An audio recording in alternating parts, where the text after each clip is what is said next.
Esa bhagavato sawaka sangho Huneo pahuneo dakineo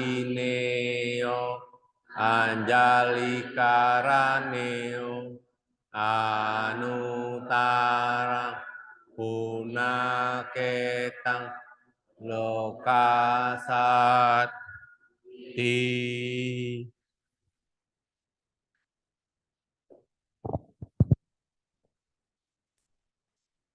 Andamayang saca kiryagatayo banamakse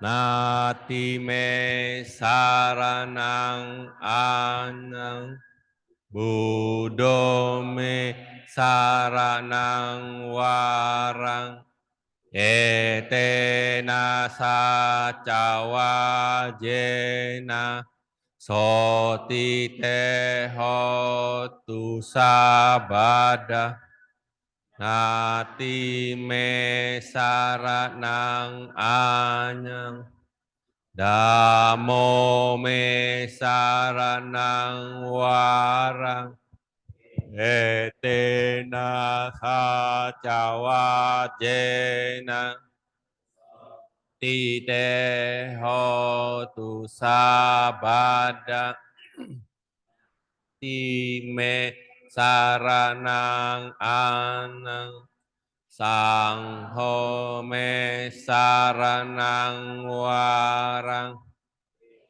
tena saca wajena soti teho tu sabada.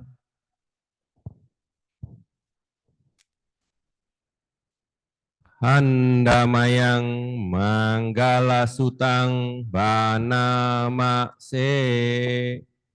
ewame sutang ekam samayang bagawa sawatiyang wiharati Jetawane anatapindikasa arame atako anatara dewata abinkantaya ratia abikantawana Kela kelapakam yetawanang obasetwa yena bhagawate nupasan kami twa bhagawantang abiwadetwa ekamantang atasi ekamantang titakosa dewata bhagawantang gataya ajapasi ahu dewa manusanca manggalani acintayung akan tamana sotanang bruhi manggala mutamang asewana cabalanang pandintanan ca sewana puja ca pujanianang eta manggala mutamang Agyo sawa soca ubeca kata punyata dica eta manggala mutama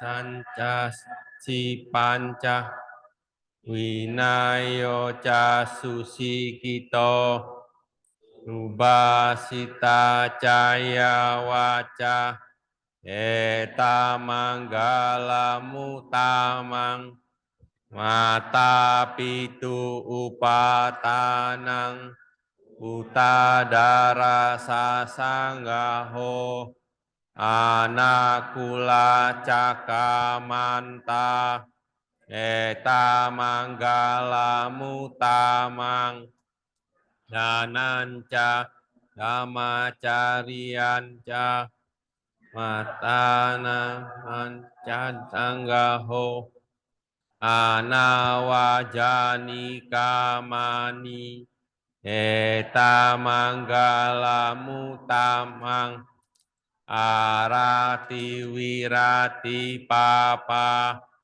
matapa jasa manu apa madu cadamesu eta manggala mutamang caniwato ca santuti ca atanyuta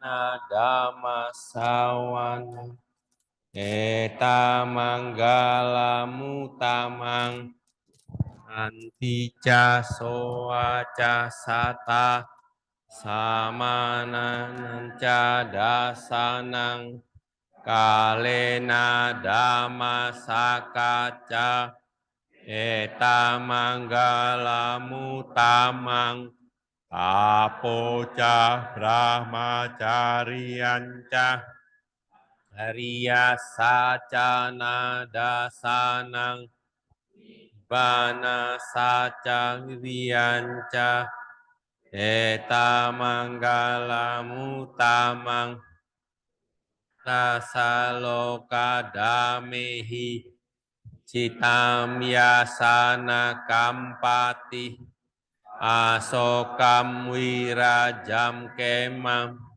eta manggala mutamang eta disanikat wana sabatama parajita sabata sotin gacanti tante samanggala mutaman di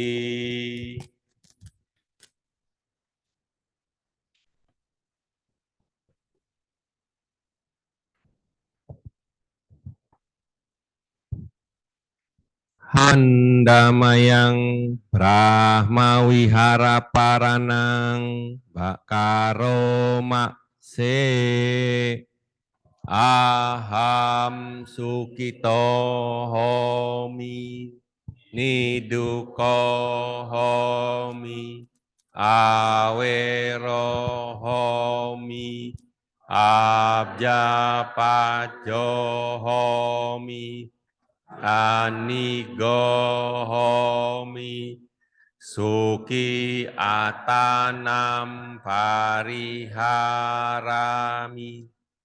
sabe satta sukita hontu niduka hontu wera hontu abja paja hontu aniga hontu suki atanang pariharantu sabe sata duka pamucantu sabe sata malada sampatito gacantu yesata kamasaka kamadayada kamabayoni kamabandu kamapatisarana yang kamang karisanti kalyanang wa papakang wa tasadayada Bawisanti.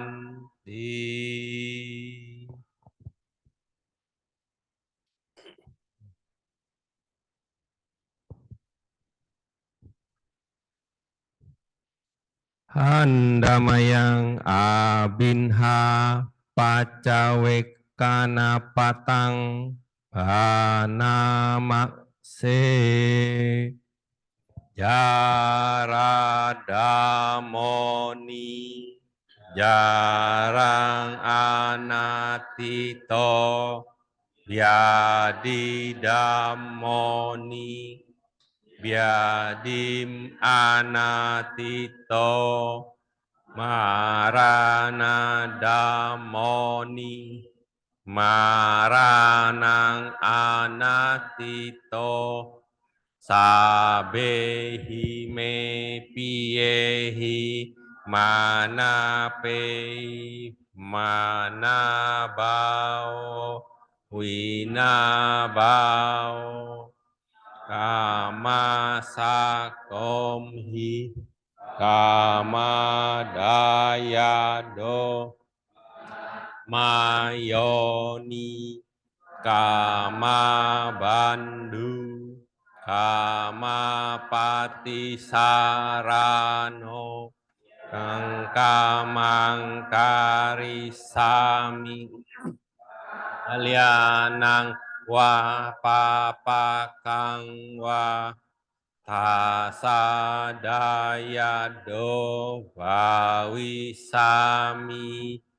ewam ambehi abinham pacawe kitabam.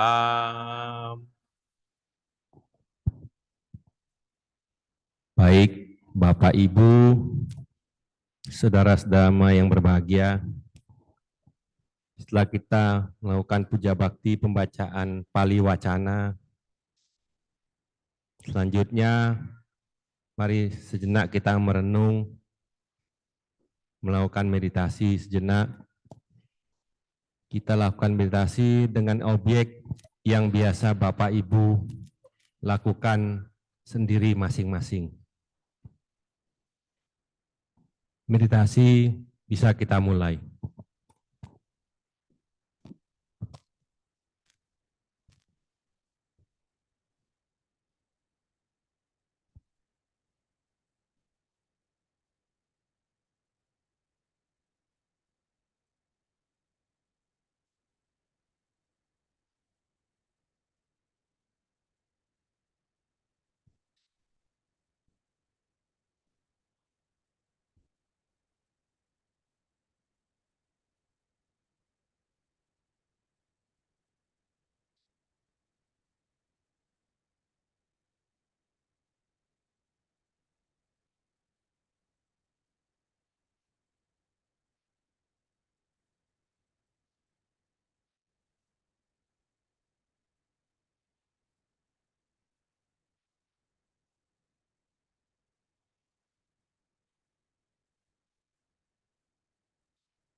Sabe Sata Bhawantu Suki Tata.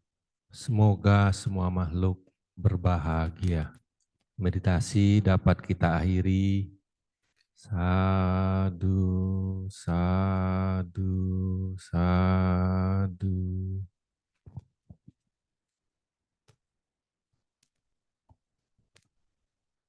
Baik, Bapak Ibu, saudara-saudara yang berbahagia, pada pagi hari ini kita akan mendengarkan Dhamma Desana yang akan disampaikan oleh Romo Sugando. Kepada Romo Sugando kami persilakan.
Tutup salah satu karena kalau kena angin muter, ditutup yang biasanya kena angin ya rendah berimbas ayamnya biang-biang.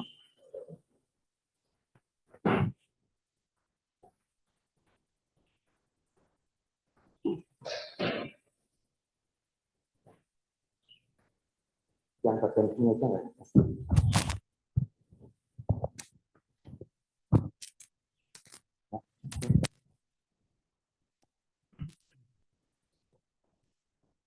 Ibu, Bapak, dan saudara-saudari sedama yang saya hormati, selamat pagi dan mari kita bersama-sama memulai perbincangan Dhamma ini dengan melakukan puja, penghormatan kepada Guru Agung Buddha dengan merangkapkan tangan di dada, kita arahkan ke dalam batin, kita munculkan Buddha Cetia di dalam pikiran kita masing-masing. Namo tassa bhagavato arahato samma sambuddhassa. Namo tassa bhagavato arahato samma sambuddhassa. Namo tassa bhagavato arahato samma sambuddhassa. Hormat kepada Ia yang penuh berkah, yang maha suci, yang cerah sempurna sejati oleh diri sendiri. Hormat kepada Ia yang penuh berkah, yang maha suci, yang cerah sempurna sejati oleh diri sendiri. Hormat kepada Ia yang penuh berkah, yang maha suci, yang cerah sempurna sejati oleh diri sendiri. Terpujilah Buddha, Namo Buddhaya. Selamat pagi Bapak Ibu, saudara-saudari sedama semuanya. Masih di dalam berkah dari buah karma baik kita bersama. Pada pagi atau siang hari ini kita bisa berkumpul di Wihara Samagi Wirya yang tentunya untuk memupuk, menambah, menimbun kembali kebajikan kita masing-masing. Pada kesempatan siang hari ini kita akan berbincang dharma yang ringan saja yang ringan saja, yang harapan kita bisa kita terapkan di dalam kehidupan sehari-hari, dan di dalam penerapan ini tentunya kita kepingin mendapatkan manfaat yang sebaik-baiknya. Kita akan berbincang tentang manfaat puja bakti dan baca parita. Saya yakin sudah banyak yang pernah menyampaikan ini, baik itu dari para bante atau mungkin dari para pandita yang lain. Untuk itu harapannya bagi Bapak Ibu yang sudah pernah mendengar atau yang sudah memahami ya untuk mengulang kembali. Nah, yang belum pernah mendengar atau yang masih baru bisa untuk pembelajaran. Nah, kita nanti ya sharing aja nggih. Maka saya sebutkan tadi perbincangan dharma. Maka saya sering menyebutnya dengan nama Dhamma Kata.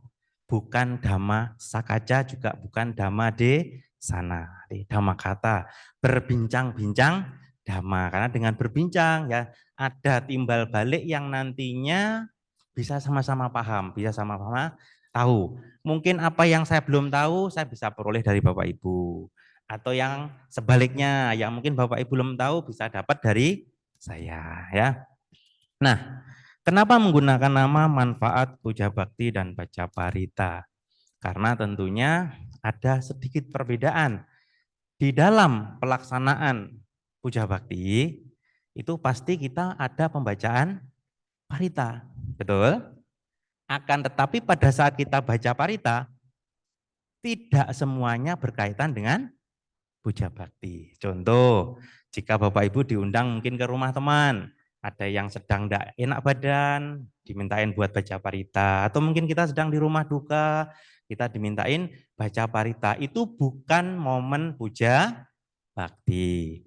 Nah, tetapi pada saat kita datang ke wihara melakukan puja bakti dalam upacara apapun, itu pasti ada baca parita. Nah, yang awal ingin saya tanyakan terlebih dahulu kepada Bapak Ibu sekalian. Tentunya Bapak Ibu saudara-saudari Dhamma ini kalau begitu masuk ke ruang Dhammasala pasti melaksanakan nama kara pada altar Sang Buddha. Pertanyaannya, kenapa Anda melakukan itu? Monggo, boleh berbagi ingin pengalaman. Setiap orang pasti mempunyai cara apa ya? Cara memahami atau cara mengerti masing-masing. Monggo, yang cowok, cewek boleh menjawab. Kenapa pada saat kita masuk ke ruang Dhammasala pasti, ya ini pasti karena semua orang melakukan diawali dengan namaskara. Tahukah Anda? Monggo. Memberi hormat kepada Buddha. Oke, yang lain? Yang cowok? Sama. Oke. Mari kita kupas sedikit ya. Bapak Ibu saudara-saudari sedama, pada saat kita datang ke wihara, kita ini ingin melakukan peningkatan kualitas batin. Pelaksanaan yang pertama, mungkin pada saat kita datang dari rumah itu dengan emosi, mungkin di perjalanan kita ketemu dengan orang yang mungkin membuat kita jengkel, ya. Pada saat kita masuk ke Dhammasala dengan niat kita menambah kebajikan, ada sesuatu yang harus kita hilangkan dulu, yaitu ego kita yang mungkin masih marah-marah tadi, masih jengkel-jengkel tadi. Egonya dikalahkan dengan apa? Dengan menundukkan kepala di altar Sang Buddha. Semua orang datang ke wihara diawali dengan sujud namaskara adalah untuk meluluhkan batinnya masing-masing, yaitu dengan melepaskan keegoannya. Egonya dilunakkan dulu sebelum kita mulai duduk untuk mengulang paliwacana, untuk bermeditasi, ataupun dengan belajar dhamma yang lain. Nah, inilah kenapa setiap orang datang ke wihara pasti namaskara dulu. Secara tidak langsung sebenarnya Anda diajari untuk melenyapkan ego Anda sendiri. Ya. Meskipun Anda mungkin lagi muarah begitu ketemu Dhammasala kan pasti namaskara kan? Itu diajari egomu lepaskan dulu sebelum kita meningkatkan dalam kualitas yang lebih besar. Oke, ini masih berkaitan dengan puja bakti. Nah, sekarang berkaitan dengan baca paritanya. Pada saat kita membaca parita, baik itu sebentar atau lama, sedikit atau banyak, sebenarnya juga kita ini diminta untuk selalu ingat, ada 3 cara berbuat baik yang harus kita munculkan, yang harus kita lakukan. Jika Anda diminta langsung, ya mungkin dalam kehidupan sehari-hari Anda diminta, kamu itu mungkin perlu atau kurang berbuat baik. Ayo lakukan 3 akar perbuatan baik. Dengan apa? Pikiran, ucapan, perbuatan. Anda disuruh melakukan itu secara langsung, ya baik itu di rumah atau dimanapun juga, pasti Anda akan berpikir, oh apa yo? Betul enggak? Mesti mikir, oh apa yo ini? Suruh berbuat baik, kita ingatnya pasti cuma satu, dana. Pasti arahnya ke situ kan? Belum yang lain-lain. Apalagi kalau berkaitan dengan perbuatan baik melalui pikiran, kita juga mesti mikir, apa iki? Dengan pikiran secara dadaan seperti itu. Ya. Nah, di wihara pada saat Anda baca parita sebenarnya juga sama, Anda tidak menyadari itu. Pada saat kita memulai baca parita, otomatis di situ ada 3 kebajikan yang kita lakukan secara langsung. Katakanlah kita hanya baca mungkin di ini parita ini tadi, Wandana, Namo tassa bhagavato arahato sama sambuddhassa. Pada saat kita mengucapkan itu, pikiran apa yang dipikirkan? Parita kan?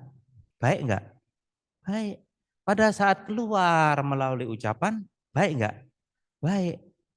Nah, tindakan Anda dengan posisi sikap sempurna, tentunya kalau kita baca parita kan gini. Bukan gini toh?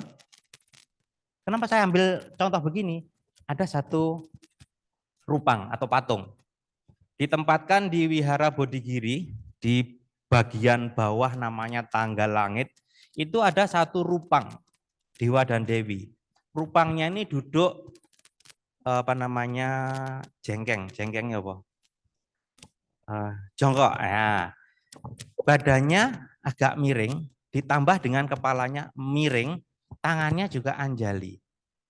Ini disimbolkan sebagai orang yang memahami dan mengerti Dharma belum kokoh, makanya dia masih miring. Nah, pada saat kita baca parita tadi, pikiran sudah ada niat baik dengan mengucap kata-kata baik.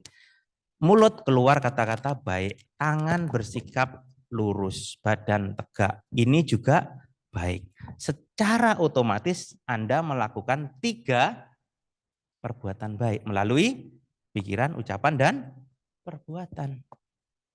Ini kalau kita bacanya cuma wandana saja, katakanlah butuh waktu mungkin kurang dari 1 menit. Jika ini Anda tambah dengan parita-parita yang lain, yang dalam puja bakti ini mungkin bisa lebih dari 30 menit, maka selama 30 menit itu Anda sudah secara otomatis melakukan perbuatan baik melalui 3 pintu.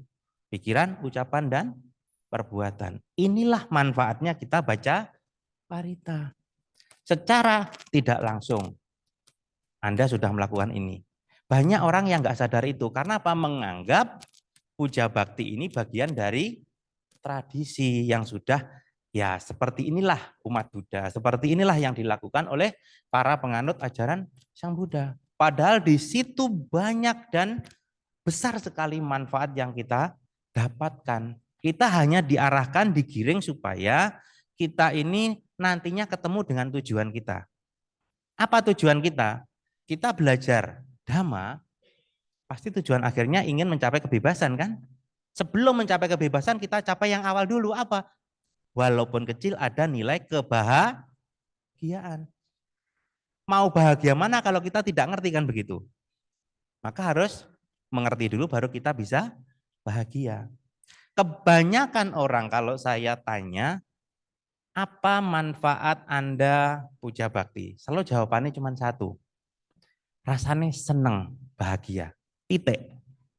Ya terus yang liane nyandi gitu loh. Kemana yang lain dan padahal manfaatnya kan besar. Maka ya dalam perbincangan ini nanti harapan kita bisa menjadi punya banyak manfaat. Nah, pertama kita sudah tahu bahwa puja bakti diawali dengan sujud itu adalah untuk melenyapkan ego dasar kita. Tekan dulu egonya, siapkan batin kita.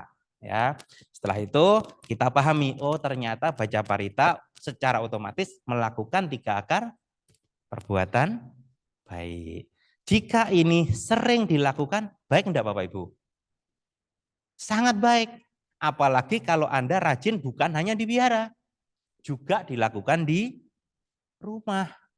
Ya, bukan berarti setelah kita baca parita di wihara nanti di rumah nggak perlu, di rumah pun juga perlu. Sebaliknya juga, kalau Anda sudah rutin membaca parita di rumah, bukan berarti tidak perlu ke wihara. Tetap di wihara pun harus dilakukan, karena bagaimanapun ke wihara ini manfaatnya jauh lebih besar. Kenapa demikian? Contoh, kalau Bapak Ibu pagi-pagi diajak baca parita di rumah, biasanya sebelum aktivitas kita baca parita, pasti akan ada alasan-alasan.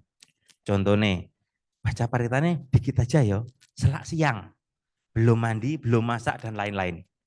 Kalau malam, ayo baca parita, terlalu ngantuk, dikit aja ya. Betul enggak? Tapi kalau di wihara, Anda ngantuk, enggak ngantuk, Anda sibuk, enggak sibuk, kalau Anda sudah masuk ke dalam masalah ini, pemimpin puja bakti akan secara otomatis membaca sesuai dengan runtutan. Dengan demikian, manfaatnya jauh besar mana? Tetap besar di wihara. Nah, itulah yang harus kita pahami bersama. Termasuk juga nanti kita terapkan ke anak-anak sekolah minggu. Karena saat ini ada beberapa orang tua yang punya pemahaman kepada anak-anaknya. Nah, kalau kita sudah banyak baca parita di rumah, kita bisa berbuat baik di rumah, bahkan di mana saja. Ngapain ke wihara? Di rumah aja sama kok. Ada Bapak Ibu yang berpikir seperti itu. Dan ini sebenarnya lambat laun akan menjadi racun bagi anak itu sendiri. Oleh karena itu, bagi kita semua yang mungkin belum sempat berpikir ke sana atau bisa mengarahkan anak kita untuk selalu ke wihara, itu jauh lebih baik. Karena bagaimanapun manfaat datang ke wihara jauh lebih besar. Baik, kita lanjutkan. Nah, Bapak Ibu Saudara sekalian, tadi kita bahas tentang sujud awal ya. Namaskara sebelum memulai puja bakti. Yang selanjutnya, ini pemimpin puja bakti juga harus tahu ya. Pertama saya sampaikan, arti dari parita yang saya munculkan di sini, saya ambil dari buku parita STI terjemahan terbaru dari Bante Damadhiro. Mungkin nanti ada kata-kata yang sedikit agak berbeda, kalau mungkin Bapak Ibu merasa kok aneh, boleh ditanyakan ya.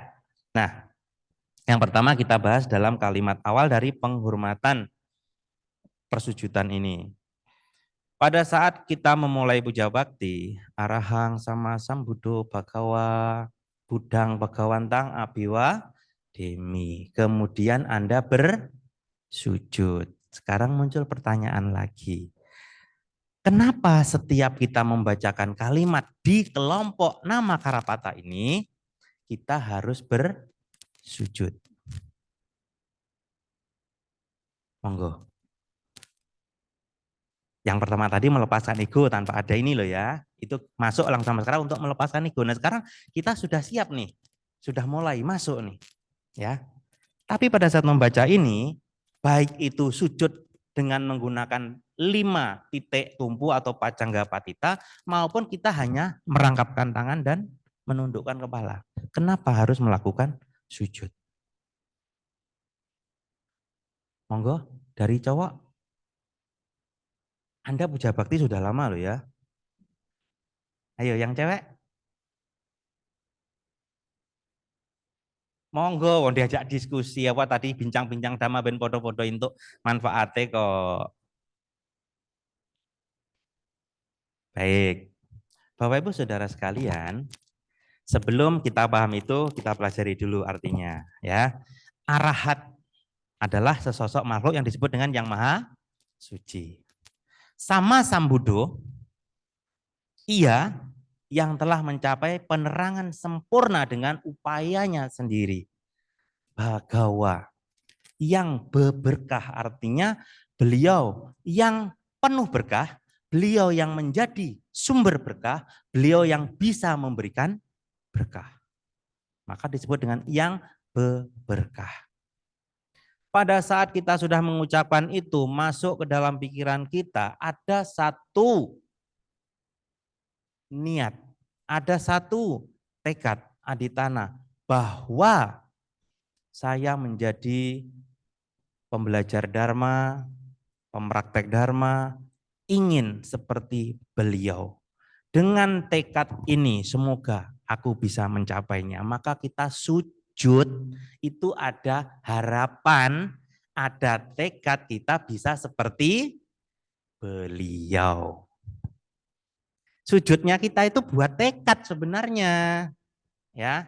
Maka di bawahnya, aku bersujud di hadapan Sang Buddha yang penuh berkah. Harapannya apa? Bertekad semoga kita bisa menjadi arahat. Semoga kita bisa menjadi Buddha yang penuh berkah. Ya. Semoga ya kita bisa menjadi sama Sang Buddha. Kalau tidak menjadi sama Sang Buddha, ada namanya Sawaka Buddha. Sujudnya ini adalah sujud untuk tekad. Kita semua bertekad masing-masing karena kita ini begitu mengerti Dhamma, kita bisa mengambil satu sada keyakinan bahwa inilah jalan kita di jalan Dharma, itu ada bibit kebudayaan di dalam batin kita masing-masing. Nah, jadi setiap Anda bersujud itu adalah bertekad. Paham ya sekarang? Begitu pula dengan yang kedua, ya. Dhamma telah sempurna dibabarkan oleh yang berberkah. Aku bersujud di hadapan Dhamma, bertekad supaya saya bisa berjalan dengan benar di dalam jalan kebenaran, di dalam jalan kesunyataan, di dalam jalan Dharma.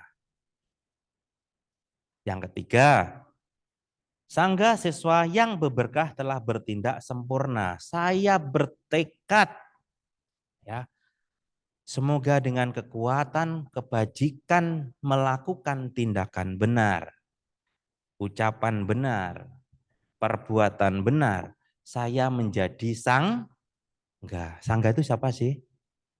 Apakah para biku? Ya masuk. Tetapi sangga di sini jauh lebih tinggi lagi, yaitu Arya Sangga. Makhluk-makhluk yang telah memasuki arus kesucian. Mulai dari Sotapana, Sakadagami, Anagami sampai dengan Arahat. Nanti kita bahas di belakang ya. Jadi setiap sujud kita kepada Buddha, Dhamma, dan Sangga merupakan tekad. Awal tadi legonya diturunkan. Kemudian mulai duduk, melakukan perbuatan dalam 3 pintu pikiran, ucapan, perbuatan, ditambah dengan penguatan tekad.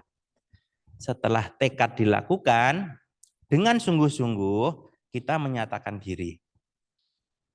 Di dalam Pujagata itu adalah pernyataan diri. Hanya ada Buddha, Dhamma, dan Sangga yang menjadi objek puja kita. Puja di sini bukan hanya sebagai orang yang hanya meninggikan saja, tetapi di situ ya kita juga ada harapan untuk bisa ditinggikan. Seperti kalau kita memulai karir, dari kita mungkin sebagai karyawan rendahan. Apakah kita mau terus menjadi karyawan rendahan? Tidak. Bagaimana supaya kita bisa naik menjadi tinggi? Kita kan mengajak yang lain melaju bersama-sama. Kita mendukung yang di atas, juga kita menarik yang di bawah terus. Maka menjadi semakin tinggi, tinggi, tinggi. Inilah puja yang kita lakukan kepada Buddha, Dhamma, dan Sangga. Maka di situ ucapannya, kami berlindung kepada yang berberkah guru agung kami. Dalam Dhamma yang berberkah kami berbahagia dengan persembahan ini. Apa persembahannya? Apa persembahannya? Ada di sini nih loh. Nah, apakah persembahan ini hanya berbentuk kasat mata seperti ini saja? Tidak ada pemahamannya? Tidak kan? Karena apa yang di altar ini adalah sebagai sarana untuk mengingatkan kita. Ya. Dupa itu untuk menyemangati kita bahwa perbuatan baik itu seperti dupa. Kalau sudah dilakukan, harum kebaikan itu akan menyebar tanpa batas. Bahkan nembus ke alam-alam kehidupan yang lain. Maka di beberapa suta ya yang banyak juga diceritakan di dalam Dhammapada Atthakatha, di situ ada pertanyaan-pertanyaan dari Bante Moggallana yang bertanya kepada Sang Buddha. Setelah Bante Moggallana datang ke alam surga, beliau melihat ada bangunan-bangunan yang indah, tempat-tempat yang indah ya, rumah-rumah yang mewah tetapi masih kosong. Kemudian Bante Moggallana bertanya kepada para dewa di sana, "Ini rumahnya siapa?" "Oh, Bante, ini orangnya masih di alam manusia." Karena dia banyak melakukan perbuatan baik di alam manusia, maka di sini perbuatan baik itu sudah terkumpul berbentuk kemewahan-kemewahan ini.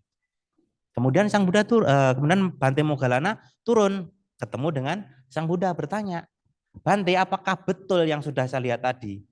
Ya, seperti itulah Moggallana yang sesungguhnya terjadi. Jadi, objek yang ada di altar ini adalah untuk pengingat kepada kita. Jadi bukan hanya sebagai sarana puja begitu saja, bukan. Tapi sekaligus pengingat kepada kita, dupa mengingatkan kebajikan kita. Air mengingatkan bahwa kita harus berperilaku seperti itu. Punya kerendahan hati, bisa selalu menyesuaikan kondisi, bisa selalu bertenggang rasa, dan berupayalah untuk mensucikan diri. Kemudian lilin, ingat tujuan kita untuk mencapai kebebasan. Supaya bisa kita mencapai kebebasan, jadilah penerang terlebih dahulu kepada orang lain sebelum kita menerangi diri kita sendiri. Dan semua itu butuh pengorbanan. Ya. Kemudian ada apa tadi? Air sudah bunga. Bunga menyimbolkan hidup kita juga. Pada saat kita melihat bunga, oh saya awal tadi sudah diajari buat melepas ego. Karena sebesar apapun, seangkuh apapun, toh ujung-ujungnya kita semua akan mati. Betul enggak? Nah, jadi kembali ke sini. Kami memuja dengan persembahan ini adalah persembahan ini. Dan persembahan ini sebenarnya berupa persembahan kebajikan.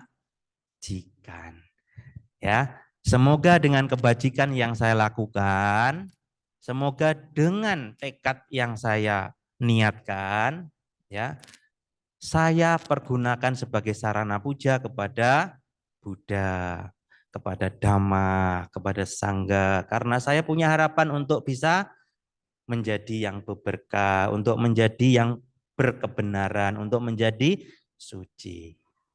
Inilah puja kata. Oleh karena itu setiap kita melakukan puja bakti, dari titik awal usahakan sebaik mungkin kita selalu konsentrasi ya. Jangan sampai nanti sambil puja bakti ada telepon ya. Wah, penting ini. Mulutnya pertama ngomongnya baca parita tapi tiba-tiba langsung gini. Nah, sekarang pikiran, ucapan dengan tindakan masuk enggak di 3 akar perbuatan baik? Enggak masuk. Oleh karena itu karena kita tahu betapa manfaatnya besar ya, dalam puja bakti itu lakukan sebaik mungkin. Jika memang darurat kita harus mengangkat telepon, kita bisa bergeser mundur dulu. Supaya apa?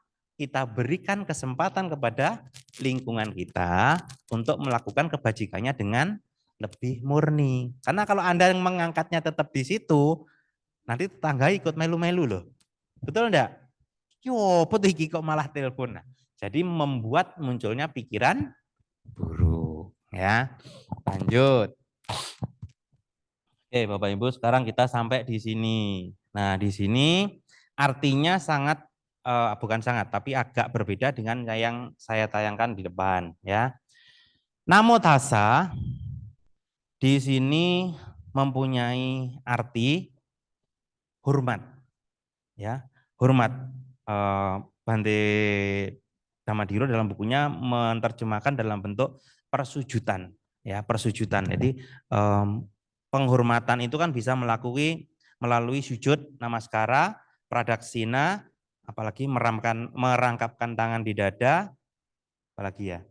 Ini bentuk-bentuk persujudan. Nah, di sini dengan kita duduk tegak, ya, mengulang kalimat ini dengan penuh konsentrasi dalam pikiran, ucapan, dan tindakan, ini juga bagian hormat kita, ya, hormat kepada beliau, sujud kepada beliau.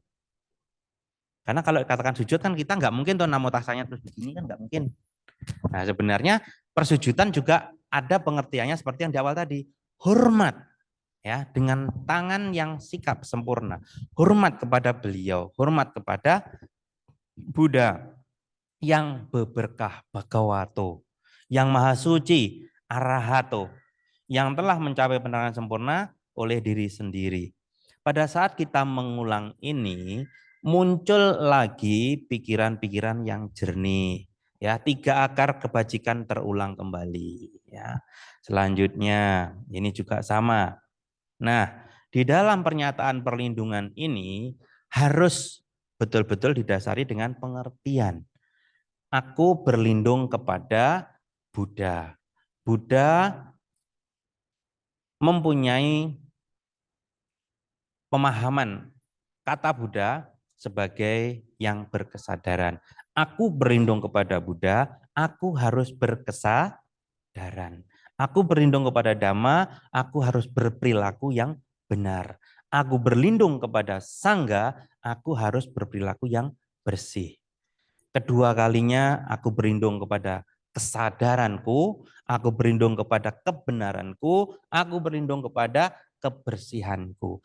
Dengan kita mengulang ini menyatakan tekad bahwa yang harus Buddha, Dhamma, dan Sangga adalah diri kita sendiri. Karena Buddha menyatakan diri kita adalah pelindung bagi diri kita sendiri.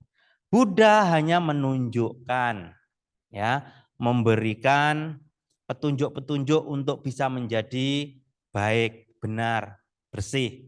Nah, semua itu akan menjadi pelindung kita jika kita sendiri yang harus sadar, benar, suci. Ya. Nah, lanjut. Di dalam Pancasila, yaitu pengucapan Pancasila. Untuk kelima sila yang lain yang berwarna hitam, saya yakin Bapak Ibu sudah paham dan sangat benar. Karena di sini kalau nanti saya mau kupas, butuh waktu lebih lama lagi, ya. Karena sila pertama kelihatannya cuma simpel, aku bertekad melatih diri menghindari pembunuhan makhluk hidup.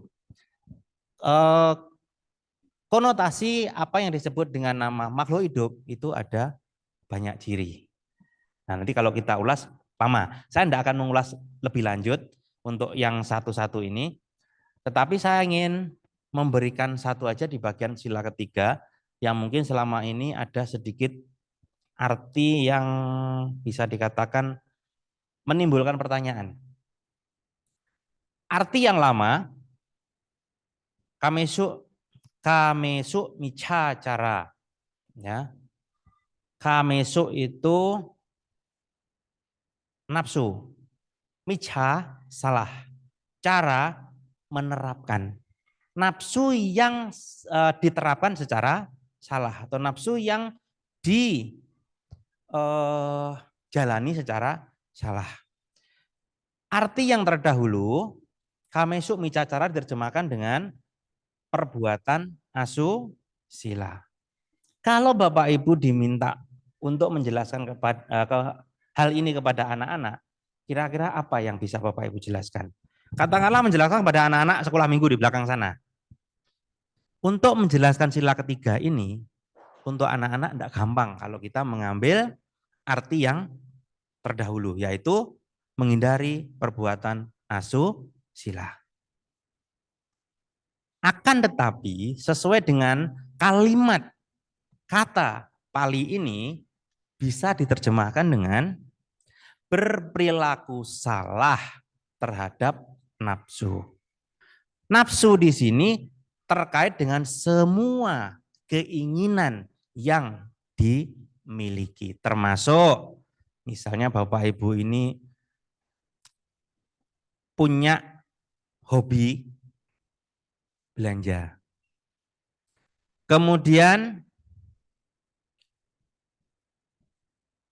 kita melakukan belanja tersebut tidak sambil melirik ke kantong. Yang penting nafsunya terpenuhi. Belanja, belanja, belanja, belanja. Tahu-tahu sampai kantongnya kempes bahkan menjadi bolong. Ini juga termasuk bagian pada perilaku salah di dalam nafsu keinginan. Nafsunya kepengen belanja. Mungkin juga kepengen makan. Dan seterusnya, seterusnya, dan seterusnya. Inilah sebenarnya kata dari kalimat sila ketiga ini mempunyai arti yang lebih luas. Bukan hanya terbatas kepada nafsu yang berkaitan dengan perilaku asusila.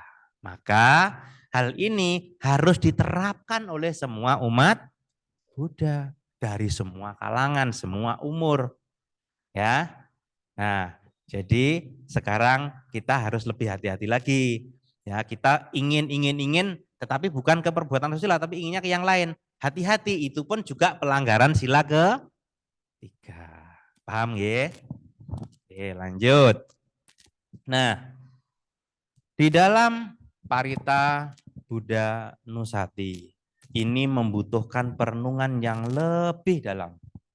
Yang harus Bapak Ibu pakai pada saat puja bakti. Maka biasanya kalau pembacaan Parita Buddha Nusati itu ada jeda. Setelah kita baca bahasa palinya, diam dulu. Fungsinya apa?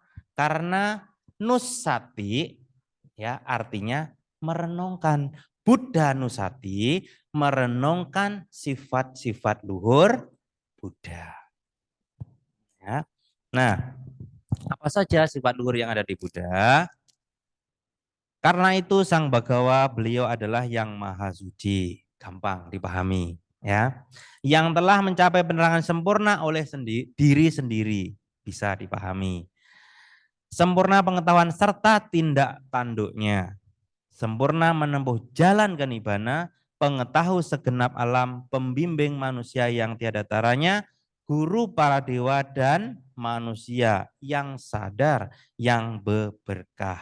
Kembali kepada awal tadi, pada saat kita melakukan perenungan ini, ada tekad di dalam batin kita untuk mencontoh sifat-sifat luhur dari Buddha.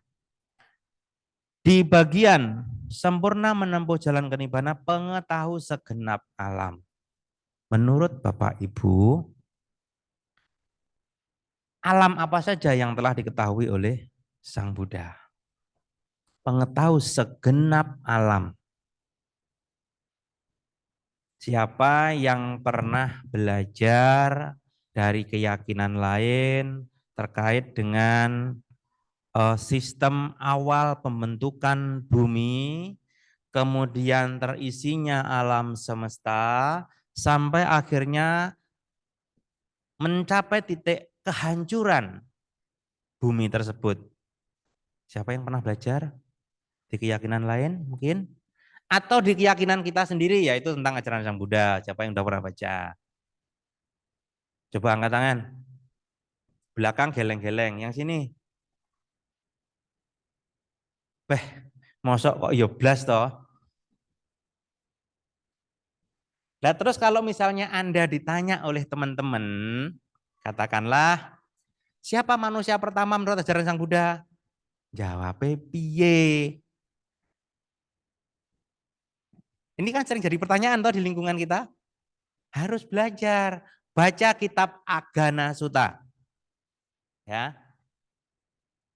Nah, dalam kalimat pengetahu segenap alam, Bapak Ibu Saudara sekalian, kita harus memahami Sang Buddha mengetahui segenap alam karena beliau mengetahui mulai dari awal bumi tempat kita ada ini terbentuk, sampai dengan makhluk-makhluk yang ada di dalamnya berawal, sampai nanti mereka berproses, sampai bahkan nanti bumi ini mulai mengalami kehancuran, bahkan sampai hancur dan muncul kembali.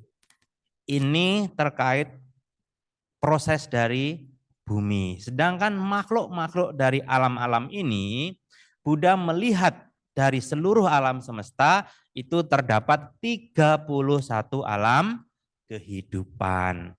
Ada 4 alam rendah atau alam menderita. Ada 1 alam manusia. Ada 26 alam surga.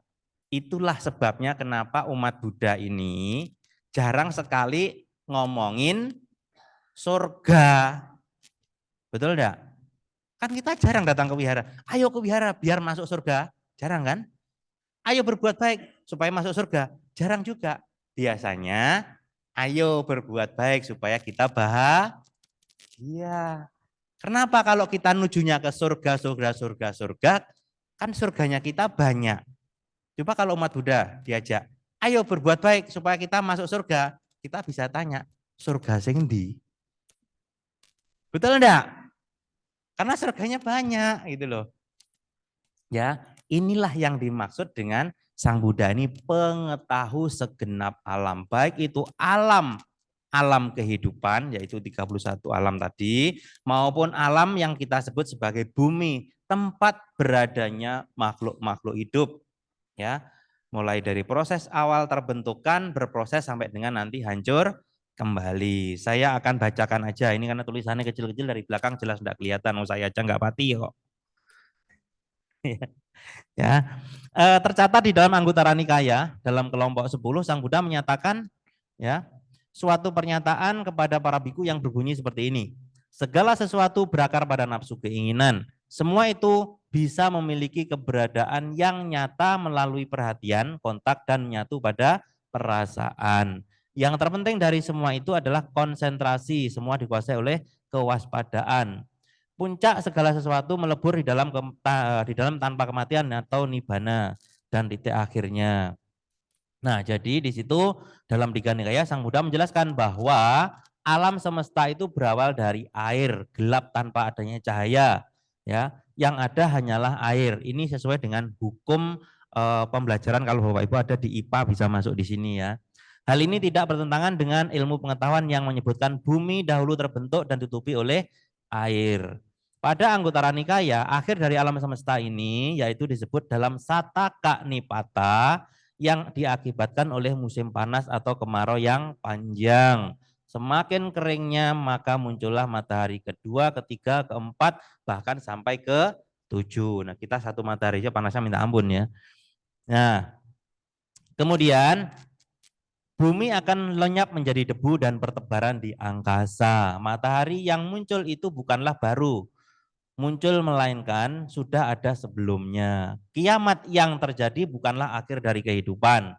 Karena segala sesuatu pasti akan terlahir kembali, maka akan lahirlah bumi baru, begitulah seterusnya. Ini yang beliau ketahui. Bahkan Sang Buddha mengatakan ada yang disebut dengan alam semesta kecil, alam semesta sedang, dan alam semesta besar. Alam semesta kecil itu seperti tempat kita saat ini, yaitu dalam satu galaksi ada satu bumi dan satu matahari. Ya, ini yang disebut dengan kelompok alam semesta kecil. Kemudian ada alam semesta menengah. Ini meliputi ya gugusan dari beberapa galaksi-galaksi ya yang jumlahnya terbatas. Kemudian nanti ada yang kelompok besar dari gugusan galaksi-galaksi yang jumlahnya tidak terbatas. Nah, kita berada di alam semesta kelompok kecil yang galaksinya yaitu masuk di galaksi Bima Sakti. Ya, lanjut. Nah, jadi untuk yang pertama tadi pada saat Bapak Ibu membaca parita disuruh diam itu bukan diam nengok teman kiri kanan, tetapi renungkan kebajikan Sang Buddha. Ya, iti piso bagawa arahang sama sambudo, Sang Buddha, arahat yang sempurna. Ini kita ulang untuk memberikan kesempatan pikiran kita ini mengingat dengan jelas dengan bahasa yang kita kenal. Karena yang kita ingat ini bahasa Pali, kita tidak mengenal bahasa Indonesianya atau bahasa yang kita pahami, nanti juga akan membuat bingung lagi. Maka pada saat jeda dalam pembacaan parita, itu adalah manfaat untuk mereview dalam bahasa yang kita kenal atau terjemahannya, ya. Yang kedua, dalam kelompok Dhamma Nusati, perenungan kepada Dhamma. Dhamma telah sempurna dibabarkan oleh Bhagawa.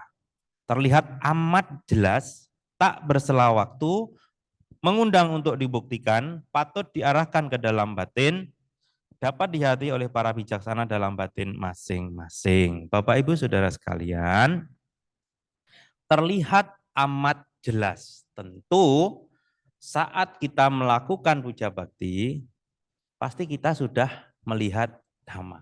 Betul? Apa contohnya? Ayo coba kasih contoh. Dhamma itu terlihat amat jelas. Tak bersela waktu.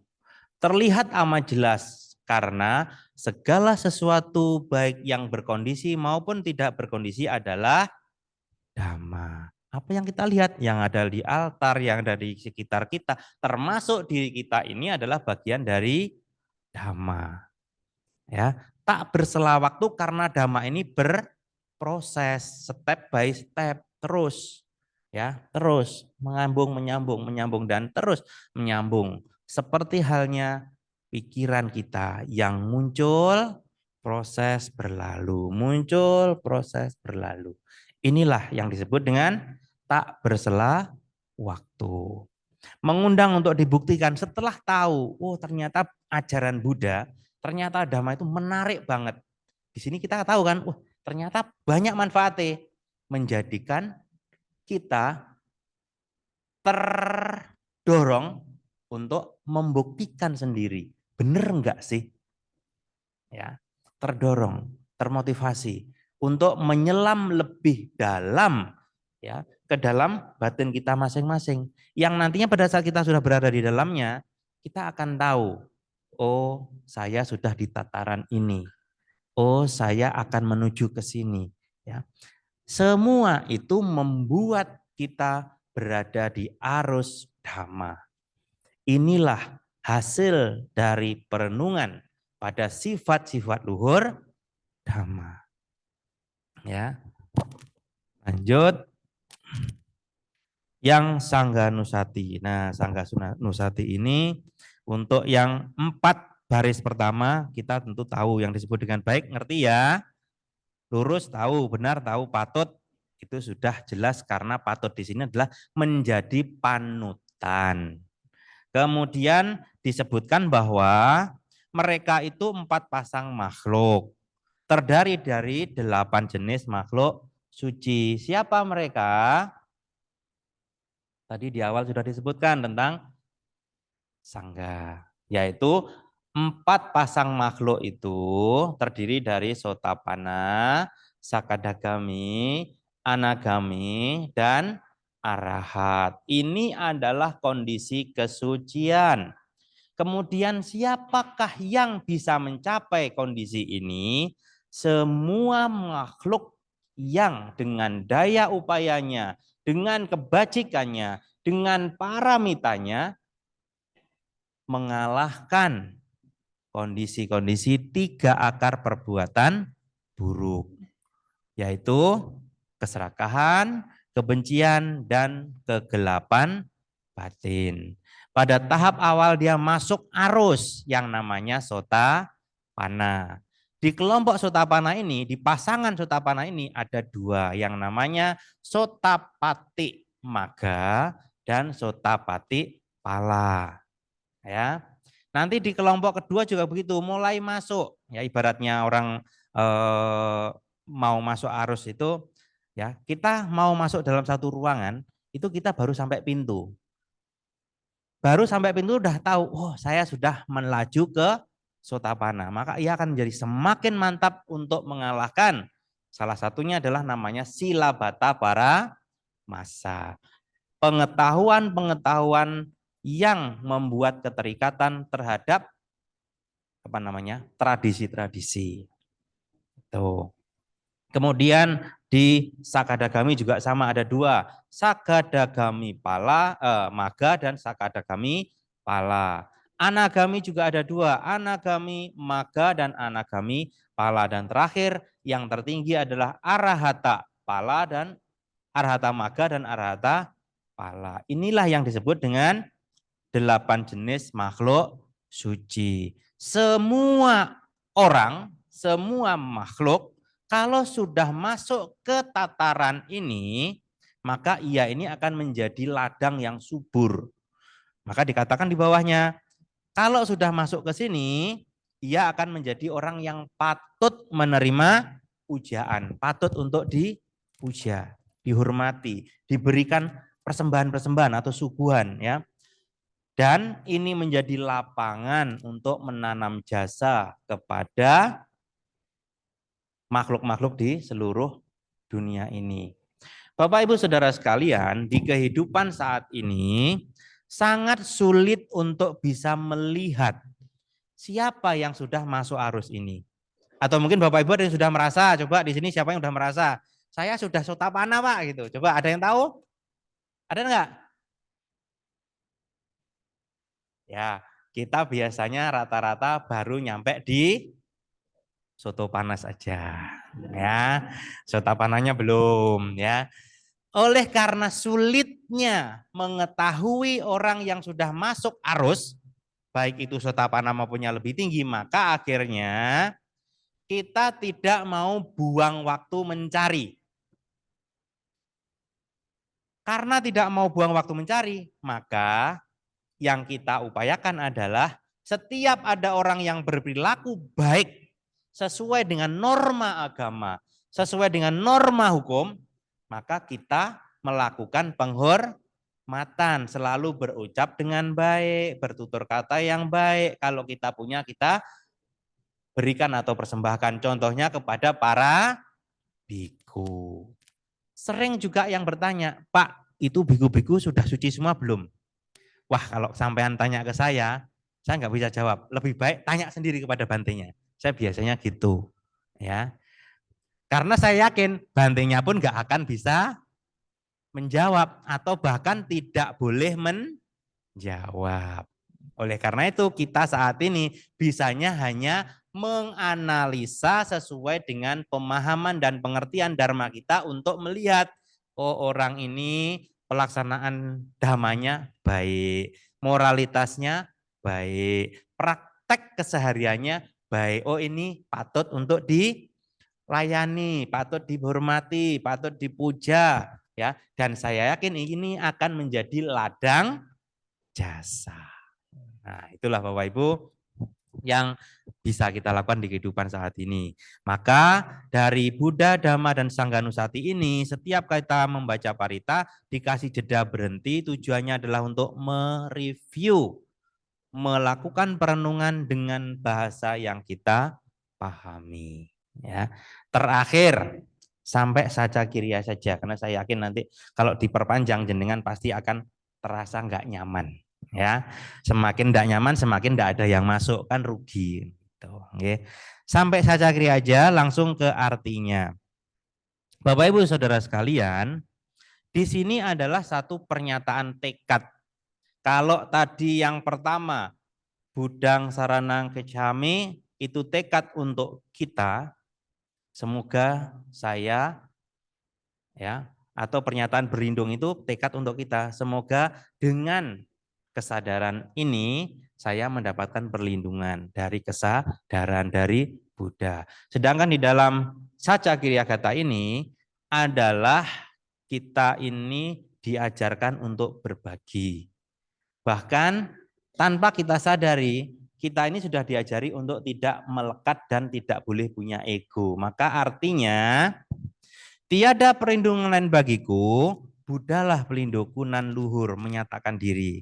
Berkat pernyataan kebenaran ini, semoga setiap saat Anda selamat sejahtera. Diajari untuk melepaskan ego berbagi kepada orang-orang di sekitar kita. Bukan Anda menyatakan semoga setiap saat saya selamat sejahtera, tetapi Anda. Nah, jadi yang kedua ini pernyataan perlindungan sekaligus kita berbagi, mendoakan kepada makhluk-makhluk yang ada di sekitar kita, sahabat, ya, keluarga, dan semua makhluk bahkan yang tampak maupun yang tidak tampak. Begitu pula dengan Dhamma sampai dengan Sangga. Di Sajakiriya ini adalah pernyataan sekaligus berbagi kebajikan. Bagaimana kalau misalnya kita baca parita sendiri, apakah boleh kita ganti? Boleh. Ya, digantinya setiap saat Anda itu menjadi setiap saat saya. Di dalam palinya nati me menjadi nati T. Bentar, saya kembali aja. Soti te hotu sabada menjadi soti me. Ya, soti me hotu sabada artinya semoga saya. Tapi di situ nampak sekali egonya. Ya, di awal kita sudah berusaha melepas kan? Tapi kok tiba-tiba di sini muncul lagi? Maka supaya egonya ndak muncul, tetap seperti ini. Semoga setiap saat Anda selamat sejahtera. Berarti egonya menjadi semakin luluh, ya, mau berbagi kebajikan kepada orang lain. Nah, kita sudah awal hingga sampai di sini sudah cukup banyak yang kita pahami, kita ketahui. Semoga ini bermanfaat untuk Anda semua. Mungkin ada pertanyaan? Tidak ada, ya. Terakhir, penutup. Nah, artinya nggak usah dibahas. Saya cuma mau tanya kepada Bapak Ibu sekalian. Pada saat kita mengakhiri puja bakti, setelah kita berbagi jasa dengan mungkin etawata, mungkin dengan patik dana, ya, kita selalu tutup dengan nama Karapata. Setelah nama Karapata pun juga Bapak Ibu melakukan nama Kara, nama Skara tanpa ada kalimat Pali. Pertanyaannya kenapa? Monggo yang cowok. Nanti habis ini kan ditutup dengan nama Kara kan? Nyapo. Ayo. Coba sekarang dibuka buku Parita. Cari di akhir dari puja bakti. Ada nggak nama Karanya? Pasti nama Kara kembali ke depan. Iya kan? Karena namanya adalah penghormatan awal. Nah, tapi kenapa setiap kali kita puja bakti selalu ditutup dengan nama Karapata? Pertanyaannya, kenapa? Ayo yang mimpin puja bakti jawab.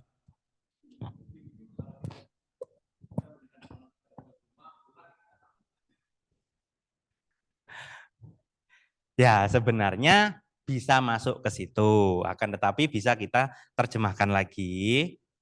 Setelah kita melakukan perbuatan baik, tadi sudah melalui 3 pintu, ucapan, perbuatan, pikiran, harapannya semua itu yang kita pelajari melalui yang disebut dengan suta, mayapanya, apalagi, kok lupa aku tadi nih, ada 3 macam. Jadi setelah kita pelajari, kita mengerti, renungkan, dan kita simpan.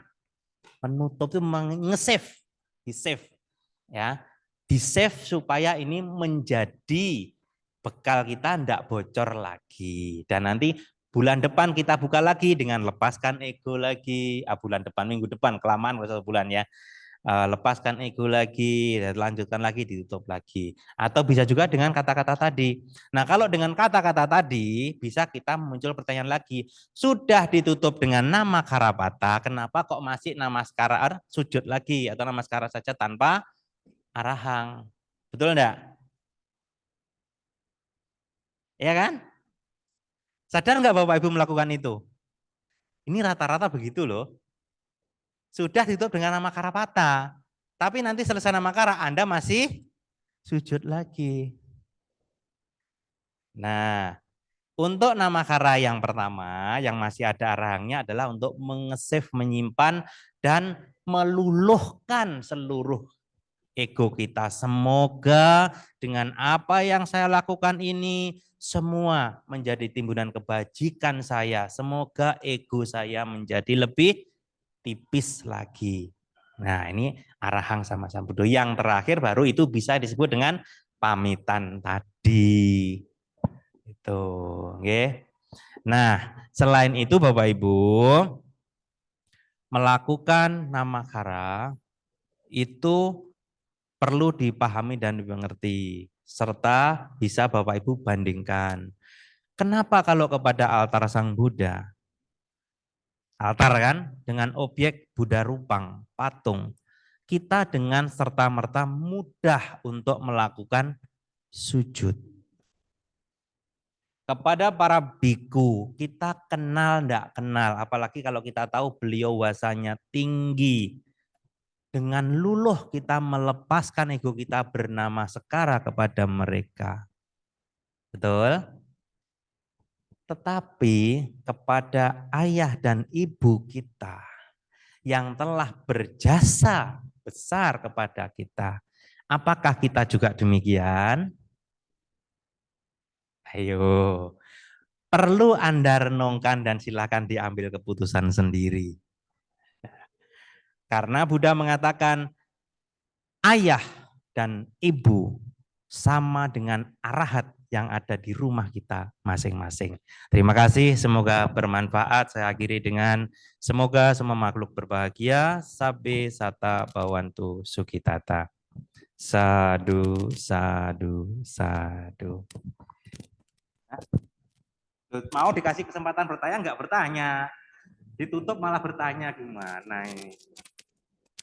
Sudah siang loh, sudah siang. Oke, monggo, monggo. Ini pakai ini.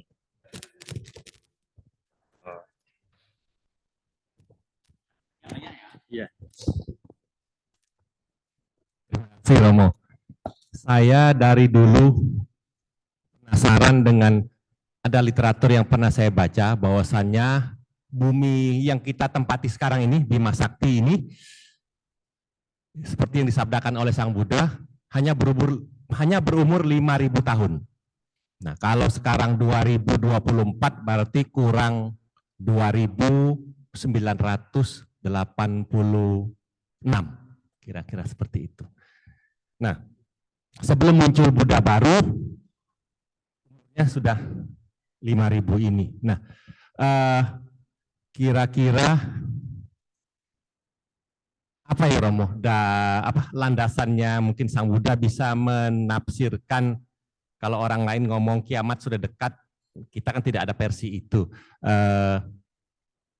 Apakah umur bumi sudah terlalu tua sehingga dibatasilah 5.000 tahun akan hancur, tiba-tiba, bukan tiba-tiba sih, akan muncul Buddha yang baru yang ajarannya sama seperti yang saya ajarkan sekarang ini. Nah, mungkin yang mau saya tanyakan, apakah memang seperti itu yang sudah disabdakan 5.000 tahun dari sekarang, bumi yang sekarang ini?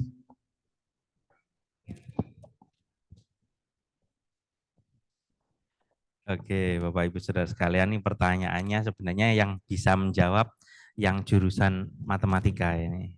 Ya. Jadi begini Bapak Ibu, apa yang disampaikan oleh Buddha itu kan bukan secara pasti batasnya adalah 5.000 tahun. Akan tetapi itu berkondisi, maksudnya berkondisi seperti halnya ajaran Sang Buddha sendiri. Ajaran Sang Buddha itu Buddha mengatakan ajaran ini akan tetap murni hanya kurang lebih 500 tahun kan begitu. Karena pada saat munculnya orang-orang yang punya paham bertentangan, apalagi pada waktu itu mulai terbentuknya Sangga Bhikkhuni itu kan Sang Buddha sebenarnya pertamanya kan menentang juga. Nah itu karena Sang Buddha melihat karena pada saat mereka masuk itu nanti akan ada celah-celah atau bentuk-bentuk yang bisa menimbulkan pelanggaran-pelanggaran moralitas. Dengan munculnya pelanggaran-pelanggaran moralitas ini, maka akan membuat turunnya kualitas kemurnian batin. Dan inilah yang nanti akan membuat usia dharma itu menjadi semakin berkurang, dalam arti semakin pudar kemurniannya. Begitu pula dengan usia alam semesta ini, itu juga sebenarnya dipengaruhi oleh makhluk-makhluk yang di dalamnya, bagaimana mereka memperlakukan kondisi alam semesta ini. Ada pengertian atau pemahaman bahwa isi alam semesta ini akan sangat cukup untuk memenuhi kebutuhan manusia, tetapi sangat tidak cukup untuk memenuhi keinginan manusia. Ya. Nah, selain itu kita juga bisa berargumentasi.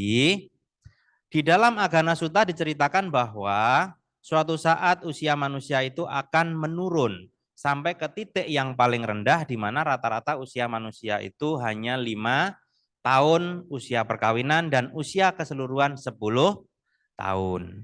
Pada masa-masa usia manusia usia 10 tahun ini akan terjadi satu kondisi yang membuat mereka ini saling berebut kehidupan, dalam arti ya mungkin karena paceklik segala macam, akhirnya ada pencurian, pembunuhan yang semakin meluas, dan ini menjadi semakin memicu pertengkaran yang membuat satu peperangan besar.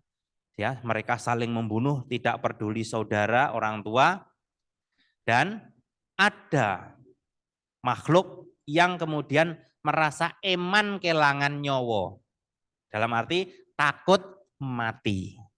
Orang-orang yang takut mati ini, dia menyingkir dari komunitas yang sedang bertarung ini.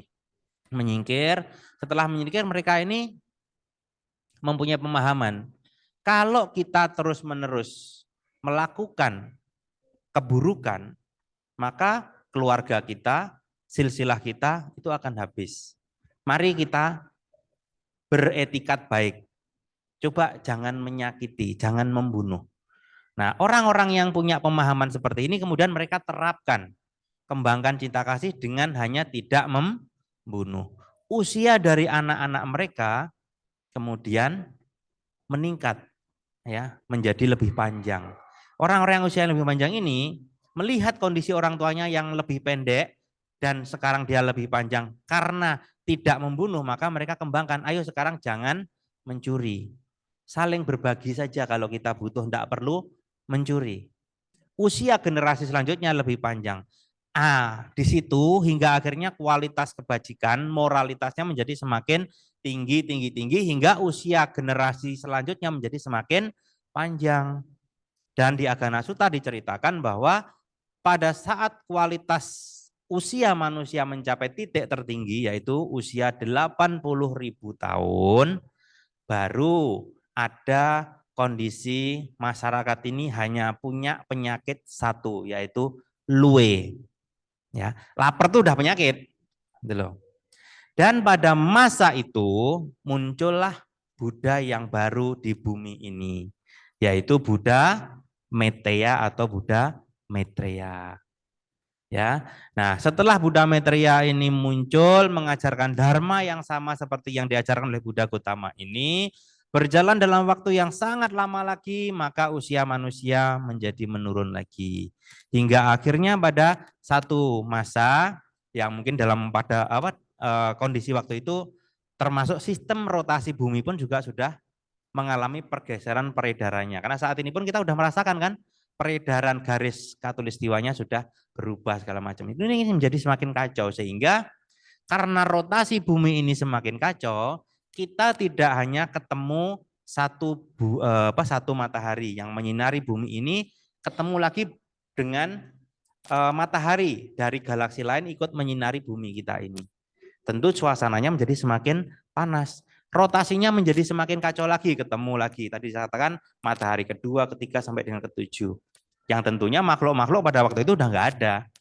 Ya, mungkin di matahari ketiga, keempat, bumi ini sudah nggak ada yang bisa tumbuh. Ya, baru akan berproses terus hingga mencapai kehancuran. Nah, sekarang kita pakai matematika aja terkait dengan pertanyaannya hanya 5.000 tahun. Kalau saat ini usia rata-rata manusia itu katakanlah 70 tahun. Setiap 100 tahun diceritakan usia manusia akan berkurang selama 1 tahun.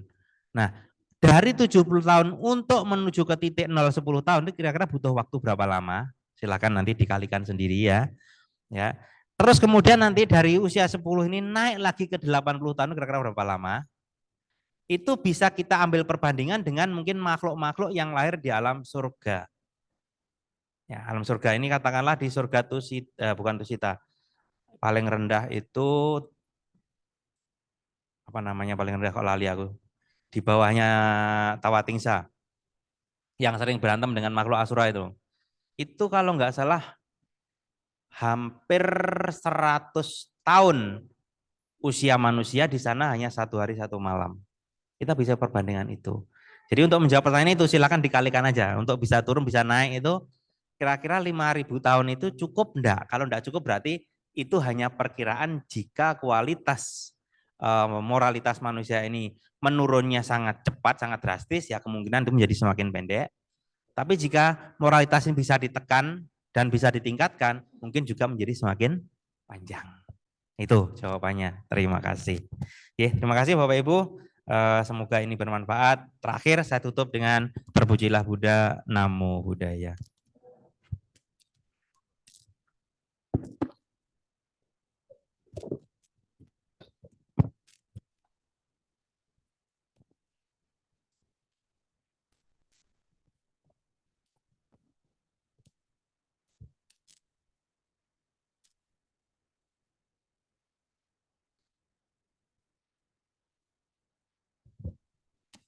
Ya, baik. Terima kasih Romo Gandika atas dhamma desana yang telah disampaikan. Semoga bermanfaat untuk kita semua. Untuk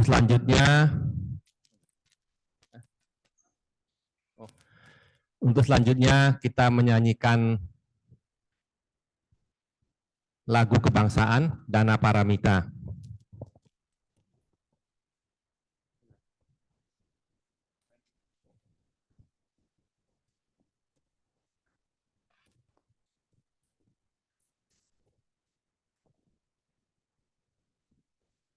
Ya, kita melengkapi kebajikan kita dengan melakukan dana paramita.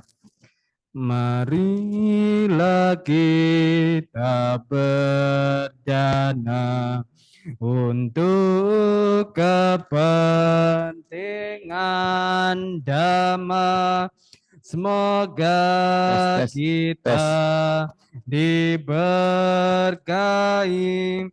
oleh Buddha Maha Suci. Berdanalah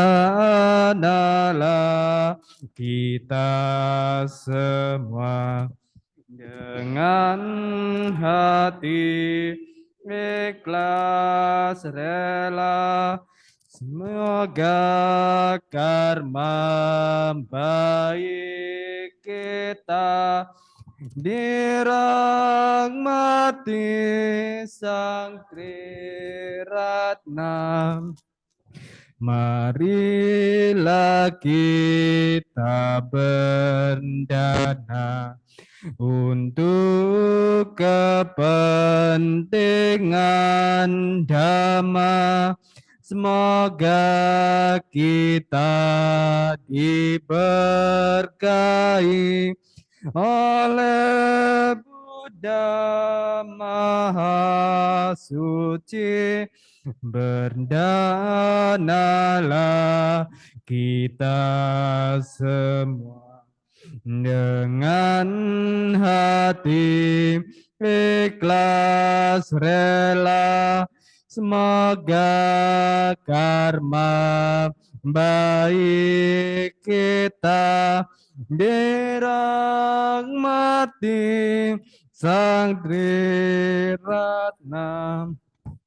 Anumodana atas dana yang telah diberikan, semoga membawa hal-hal baik bagi Anda semua. Nah, setelah ini kita baru menyanyikan lagu kebangsaan kita, yaitu himne Samakiwirya. Yang belum dapat buku bisa ambil di meja di belakang. Kita menyanyikan lagu ini dengan semangat. Musik.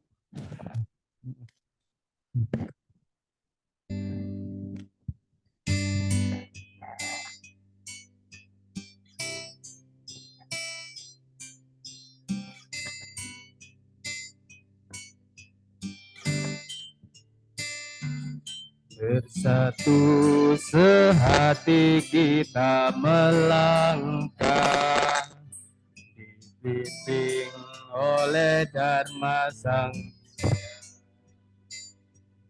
pendengar alunan parita suci. Inilah tekadku tulus dan murni, di bawah Yayasan Samagi Wirya tercipta semangat persatuan, bersujud berbakti dengan gembira, luhurkan namanya sepanjang masa. Hanya padamu Buddha kami sujud memuja, jadikan kami rukun dan bahagia. Dalam dhammamu tersampailah tujuan, Yayasan Samagi Wirya tetap jaya. Singkirkan rintangan di jalan kami menuju bahagia sejati. Oleh dhammamu ku tetap setia, mengagungkan Sang Buddha yang sempurna. Hanya padamu Buddha kami sujud memuja, jadikan kami rukun dan bahagia. Namamu tersampailah tujuan, Yayasan Samagi Wirya tetap jaya. Yayasan Samagi Wirya tetap jaya. Ya, boleh tepuk tangan biar nggak tegang. Burung. Ya, sekarang masuk ke pengumuman. Pertanggal 15 Desember, pemerintah mengeluarkan imbauan, ya peraturan bahwa umat-umat entah ke tempat umum, entah ke vihara, diimbau untuk menggunakan masker lagi. Jadi mulai tanggal 15 itu sudah dihimbau seperti itu, jadi mohon untuk ke vihara juga bisa menggunakan masker. Lalu besok tanggal 18 Desember 2023 jam 5:30 sampai selesai ada acara pemberkatan rumah Ibu Kartika Dewi atau Ibu Ailan di Jalan Laksamana Martadinata 59W, dihadiri oleh Bante Sukito Mahatera. Bagi Bapak Ibu sekalian yang ingin hadir tapi belum mendaftar, tolong segera mencari saya untuk mendaftarkan. Hari ini maksimal jam 12 siang.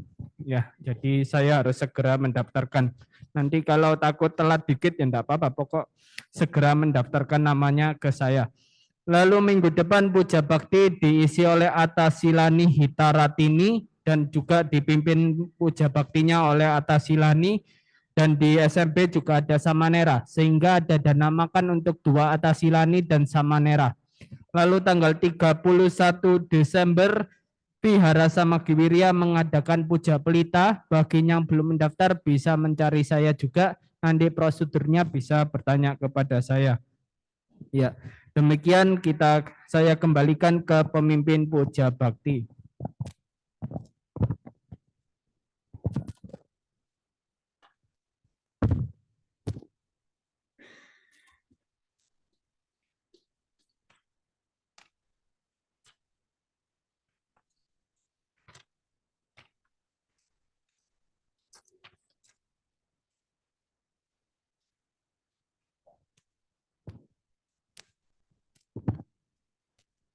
Baik, Bapak Ibu, Saudara sedama yang berbahagia, setelah kita datang tadi pagi, mengikuti puja bakti, mendengarkan Dhamma Desana, berdana, bernyanyi, tibalah saatnya kita juga memikirkan leluhur-leluhur kita yang telah mendahului. Kita akan melimpahkan jasa kepada leluhur-leluhur siapapun, dimanapun, dan kapanpun. Baik, kita buka halaman 122, Parita Patik Dana. Handamayang patidanang karomakse punya sidanika tasa yananime katanime desanca bagino hontu santananta pamanaka ye pia gunawantaca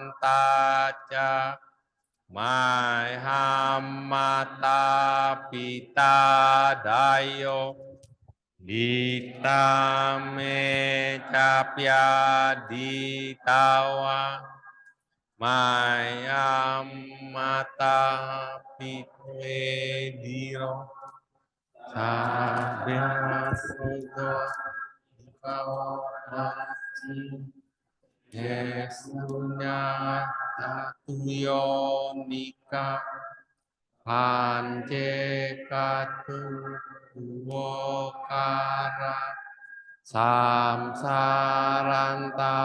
bawa bawe natam ye patidaname anumo dan saya ye jinama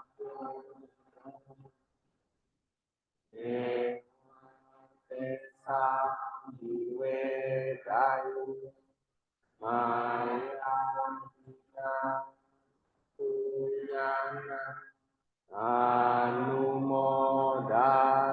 teruna sabe sata sada hontu awe suka dino sema badan japa hontu desa sijata subah.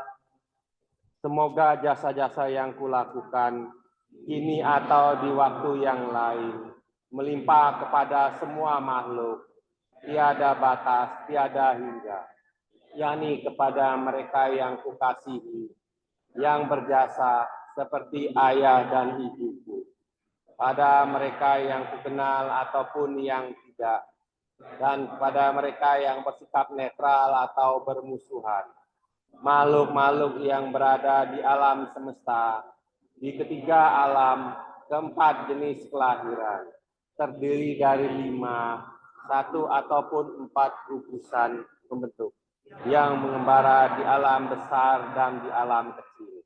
Atas limpahan jasaku ini, semoga mereka yang mengetahui turut bersuka cita, bagi mereka yang tidak mengetahui, semoga para dewa memberitahukannya.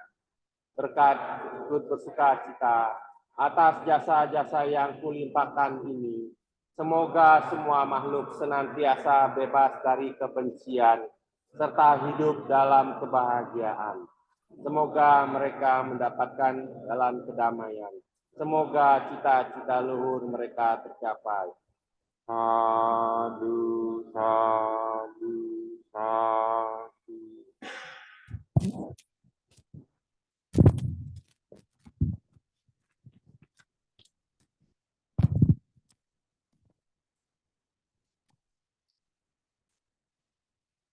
Araham sama sambudo bhagawa.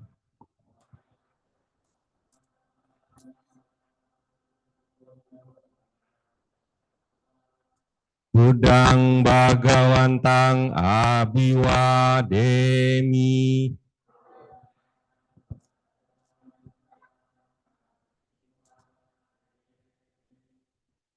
Swakato Bhagawata Dhammo.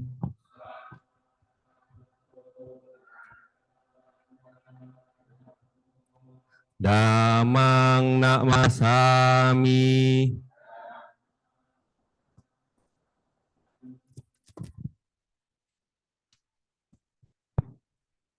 Supatipanno Bhagavato Sawaka Sangho.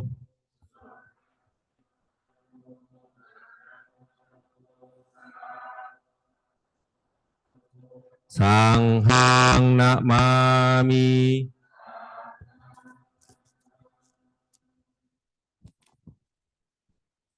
Untuk kebebasan semua makhluk, marilah kita bersama-sama beranjali dan mengucapkan Sabe Sata Bawantu Sukitata. Semoga semua makhluk berbahagia.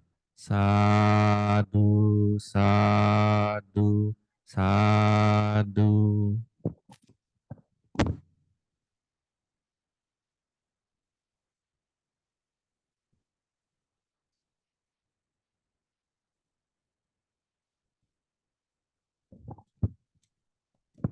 Selamat siang Bapak Ibu, Saudara Sedama yang berbahagia. Sutihotu, Namo Buddhaya.